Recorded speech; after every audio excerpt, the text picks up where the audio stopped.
Hello everyone. Today I am going to talk to you about a recent book that I have read, a book of simple living, brief notes from the hills. So it was written by the author Ruskin Bond, and this book has come directly to me from the hills because it was gifted to me by one of my friends who had purchased it from a bookstore of Missouri, which is quite near to the home of this author at Landor, and I personally like this book very much. This book comprises of short chapters of 1 or 2 pages, which were written by Ruskin Bond as a part of his reflection on life. You can say musings, some deeper life lessons, as well as some fleeting thoughts written just out of fun.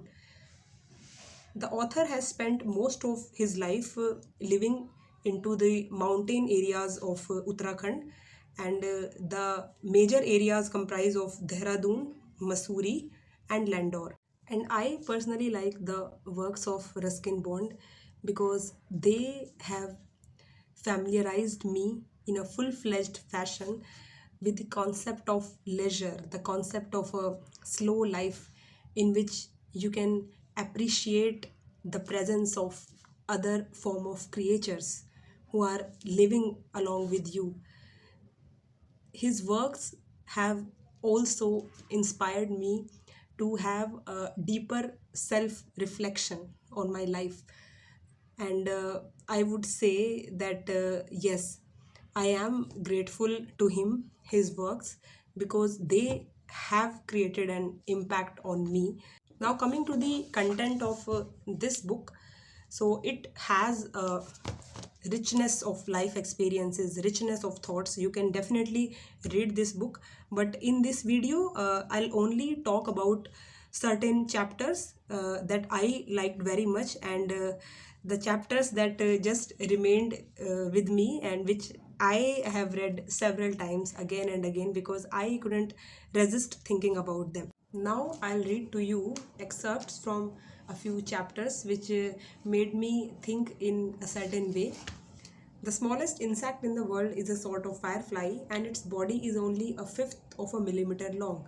One can only just see it with the naked eye, almost like a speck of dust, yet it has perfect little wings and little combs on its legs for preening itself. This is perfection. The world may be in the grip of political and financial upheaval, but this doesn't mean that the ants should stop going about their business. Their affairs are as serious as ours, and they make no noise about it. An industrious ant. There I have my title. This may grow into an essay or it may become a poem, but I have begun, and that's half the job done. At some time during the day, I must put pen to paper and produce something readable. There is not much money left in the bank. Yes, but look at the honeybees. Look at them push their way through the pursed lips of the antirrhinum and disappear completely.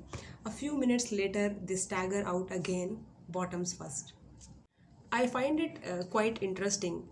We humans, of course, have our day to day affairs, small problems, worries, which many times makes us feel overburdened, and it makes our mind believe that we are hugely trapped into a crisis situation. But at the same time, not only us, all other forms of life, whether small or large, they have their day-to-day affairs. Whether you talk about ants, whether you talk about birds, whether you talk about cattle, they have their everyday life, something to strive for. So it is a kind of revelation to me that a whole form of life apart from human beings is operational and is functional, whether we observe it or not, it is there. So it gives me some kind of reassurance with the fact that the world was always going on like that and it will continue to be. But that doesn't mean that we should not look around and appreciate the efforts made by other creatures to organize their lives. to fulfill their aims. And personally, for me, I will say that it makes me feel that my problems are not as big as I was making them in my mind.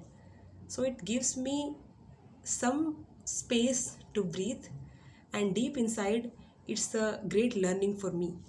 Now we will move ahead to the next excerpt.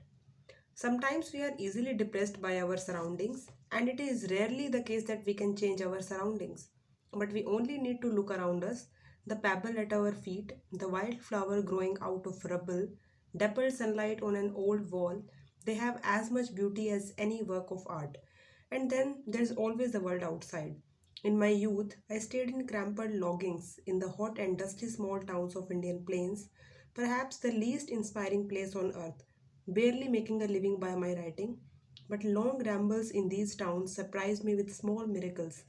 Moonlight on quiet alleys past midnight, for instance, or the scent of quenched earth and fallen neem leaves after the first rains, or the happy riot of weekly bazaar, or the brush of a stranger's hand that sometimes led to friendship and love.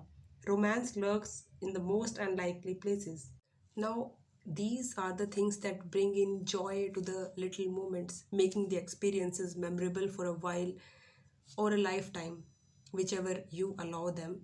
So, it just needs a willingness to receive the positivity out of things. Now, whatever I'm saying, and I'm sure this is not new to you, but whenever I read these excerpts, I can connect to the author and feel a certain kind of joy and happiness for my life, for my surroundings, and the people that are around me, for the things that are around me. So, this is quite exciting for me. That was all about today's video. I read to you 4 chapters from this book and how I received them. Of course, there are other beautifully written chapters also that contain the diversity of experiences from the author's life, who is around 80 years old right now. I enjoyed reading most of the chapters of this book. Whenever we read someone else's stories, it's totally dependent on us how we are looking at them and what we are taking out of them. So keep on reading and reflecting on your own life through those stories. So have a good day and take care.